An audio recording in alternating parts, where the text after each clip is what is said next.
Ekitongole ky'amawanga amagatte United Nations kimaze okukkiriza abaserikale abawerera ddala 4,000 okugenda ku kibuga Juba wakati mu kwakanyizibwa okuva eri gavumenti ya South Sudan.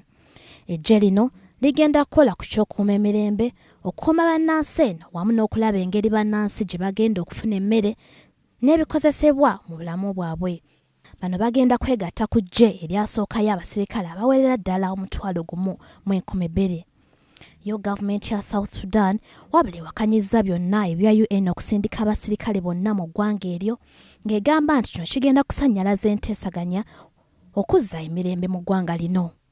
Okulwanaganya mu biwayi byombi mu ggwanga lino kumaze kati ebbanga lya ssabbiiti ng'abantu abakafiirwa mu kuwaanyisiganya amasasi omuwendo omutongole tegunnaba kumanyika newankubadde nga bangi ku bano baserikale. Bo bannansi abasukka mu 10,000 bamaze okudduka mu ggwanga lino nga basegulira ekibambulira era nga bangi ku bano bali ku mulirwano mu Uganda. Abantu ba bulijjo abakunukkiriza eyo mu 3.5 bakuumibwa mu kitebe kya UN munda mu ggwanga erya Southern Sudan. Eggye lino erya UN ligenda kubeera n'olukusa okwolekeza obwanga oyo yenna agezaako okukuba oba okutirimbula bannansi abatali baserikale mu nkola y'okuuma abantu.